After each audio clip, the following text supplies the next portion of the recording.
This is a third stimulus check update. I'll give you the latest details on receiving the third $1,400 stimulus check. If you have a Direct Express card and on SSI SSDI, I'll give you the latest update from the Direct Express company and when you could expect to get the third $1,400 stimulus check. And not only are there more delayed stimulus checks coming, but people who are receiving stimulus checks are receiving half of the amount. I'll give you the latest details on that.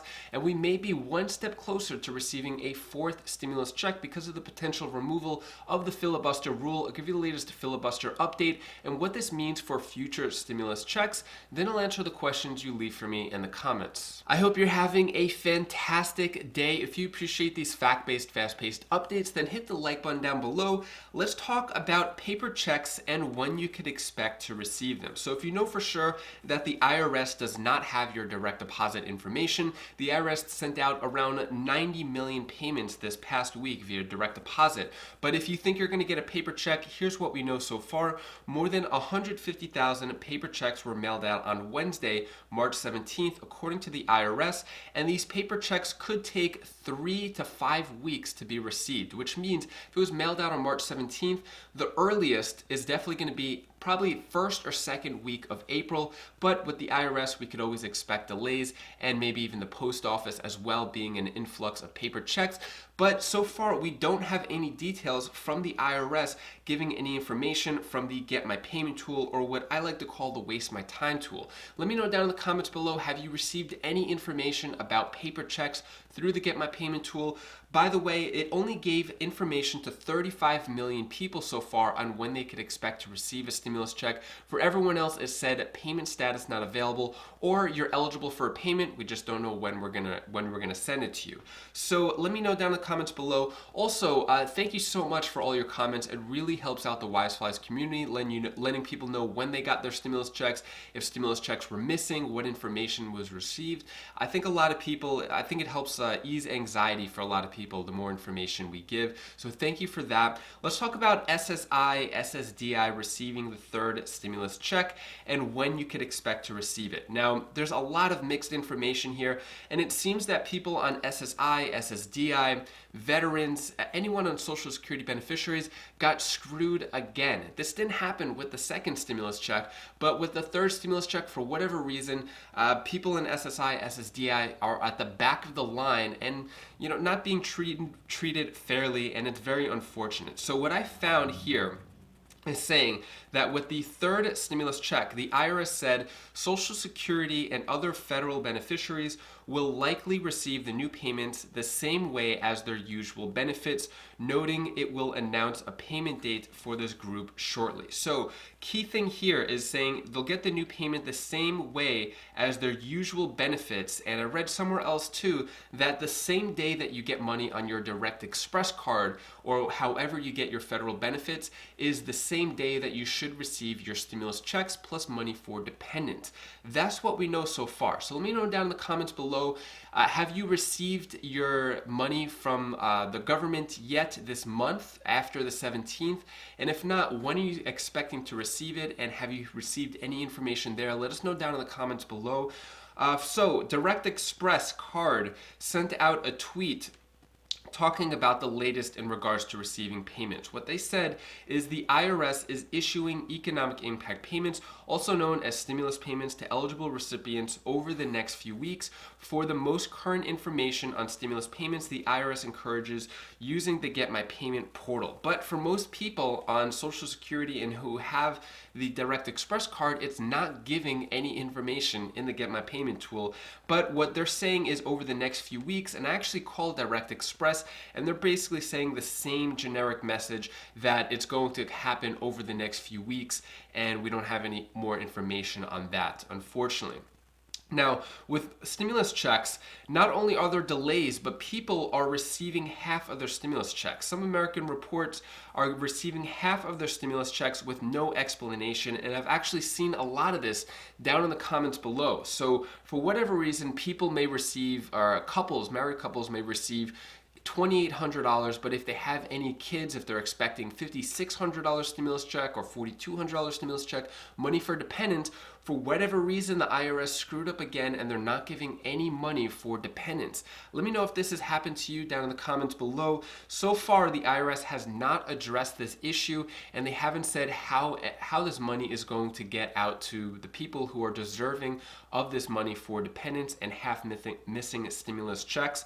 Also, H&R Block and TurboTax have received customer stimulus checks again, and there are more delays with that, as well as Tax Act and a few others. But thanks to your comments, I've read a lot of them, people with H&R Block and TurboTax, a majority of them have actually received the stimulus checks. I actually didn't get too much information in the comments saying that there were problems. So it looks like they fixed the majority of the problem, but there's still some people who fell through the cracks.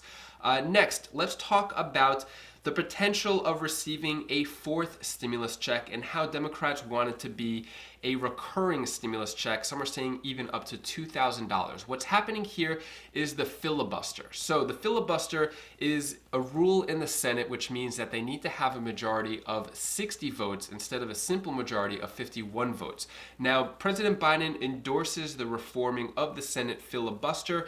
What this means is that if a filibuster is removed and the Democrats just need a simple majority of 51 votes, they could pass whatever they want. It could be stimulus checks every week, recurring stimulus checks, removal of $50,000 student loan debt, everything that they've always talked about. This could happen, but there is a potential downside to that as well. So next, I'm going to play you a clip from a Democrat senator explaining the filibuster and why this could be beneficial to the country, and then I'll give you a Republican's perspective from that as well.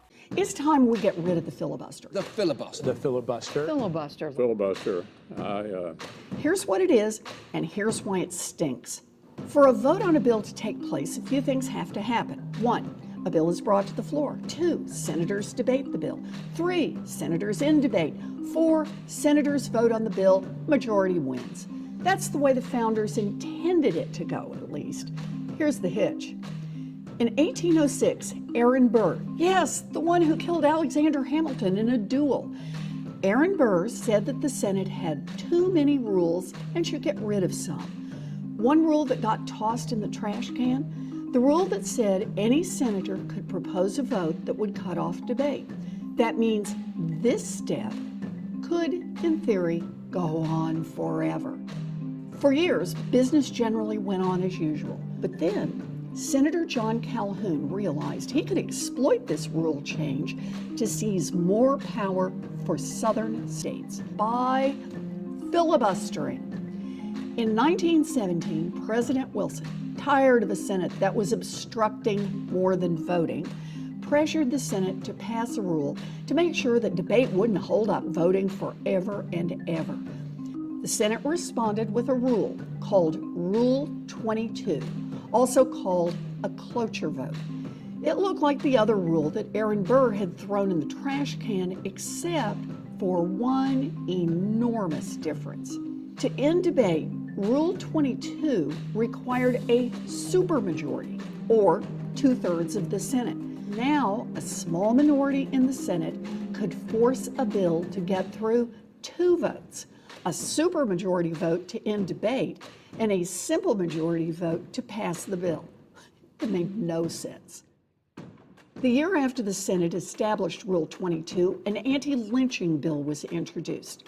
A small group of senators hell-bent on upholding white supremacy decided to flex the new rule and filibuster the legislation. The law, which would make the heinous act of hanging crime, took 100 years to break a filibuster, and it still isn't law. During the Jim Crow era, Southern senators continued to use the filibuster as a tool to block civil rights legislation, and only civil rights legislation. Today, the filibuster is more common than ever, and Mitch McConnell can use it as a veto on almost every bill Democrats want to pass. Right now, H.R. 1 is sitting before the Senate. It expands voting rights, reforms campaign finance laws, and limits partisan gerrymandering. Woohoo! It already passed the House, and it deserves a vote in the Senate. But because of Rule 22, a bill has to get through 2 votes in the Senate. a supermajority vote to stop debate, even though debate is not required or even happening, and then a simple majority vote to pass the bill. Like I said before, it makes no sense.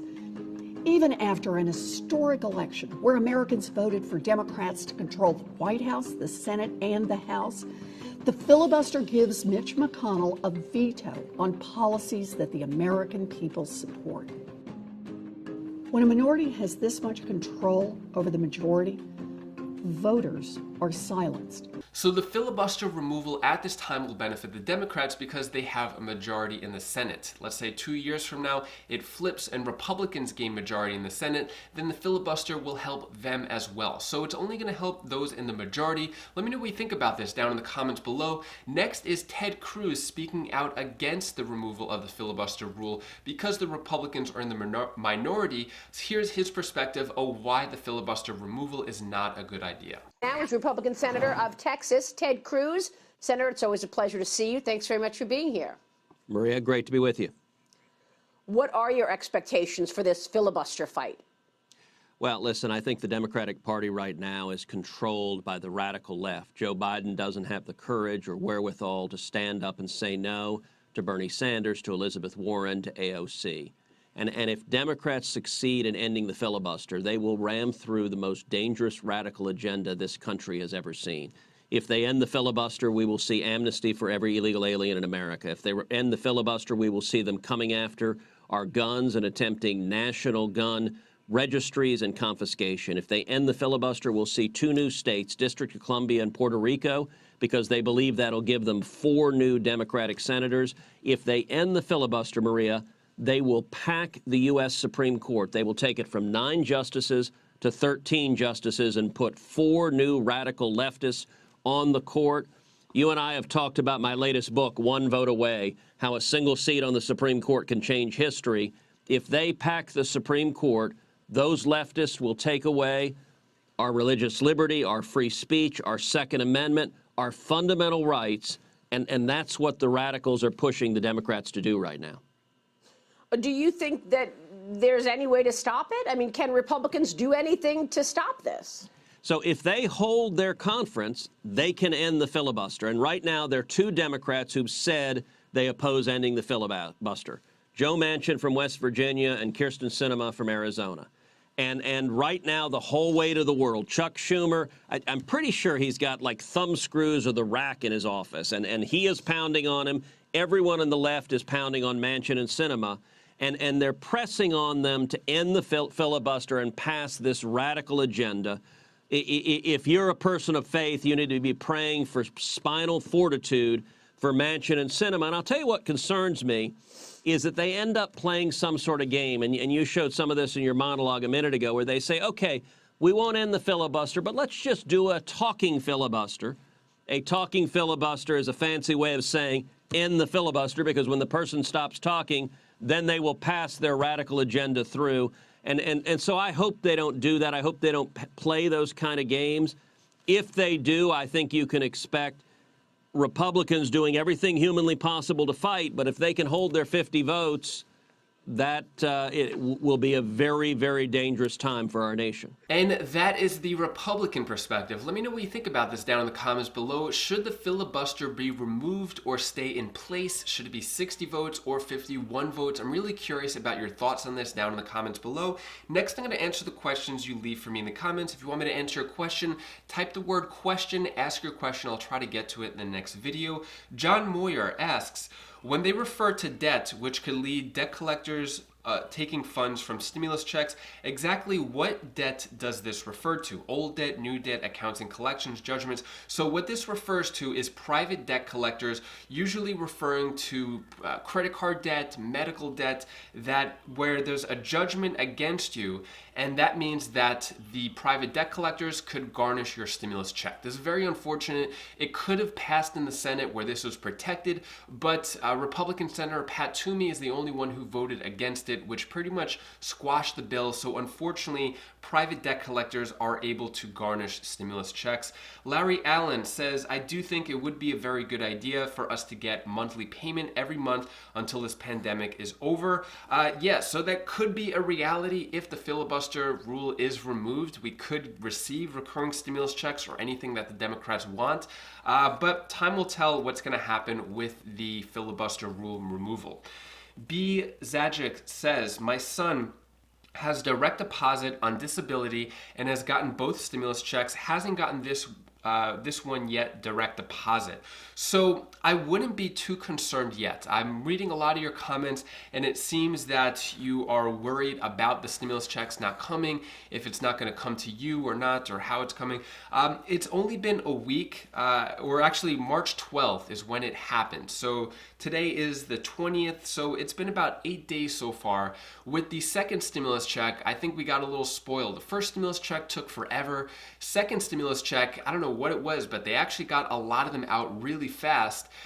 Third stimulus check, they're slacking again. Let me know down in the comments below. Do you think it has something to do with the administrations, Trump administration versus Biden administration, or is it just government incompetence overall? Let me know your thoughts on that.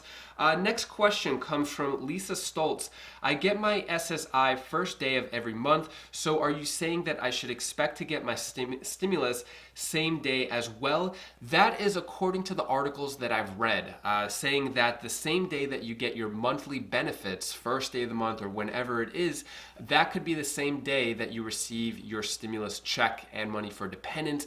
The IRS has not officially confirmed that, but that's come from briefings from the IRS and then to banks and then out to articles. So that isn't confirmed, but that seems to be the most logical reason as of now. I'm not really sure why else they wouldn't be sending the stimulus checks. And that is all the stimulus news I have for you today to hopefully cheer you up a bit. Here is my daughter Bella's tip of the day.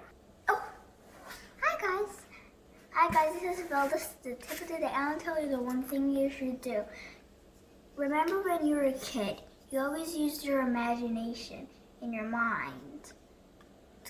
That's why it's called imagination. Imagining what you're thinking about.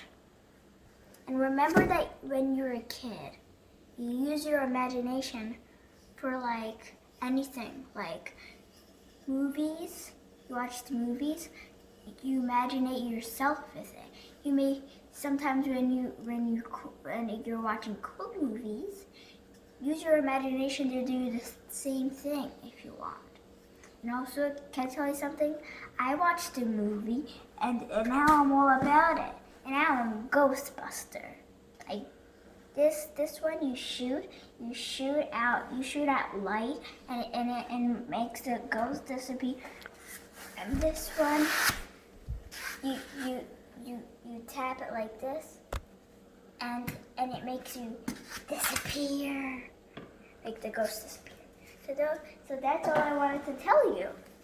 Bye. And if you've ever wanted to make money from home just with an internet connection and whatever device you're watching this video on, I recommend clicking this video over here. It's on my Wise Sense channel. It goes over unique ways of how to make money from home just with an internet connection and things you could start doing today without any investment and no money up front, just ideas you could start working on today to start making money for the future. Click this video over here and I'll see you in the next video. Take care, be safe. Thank you for watching.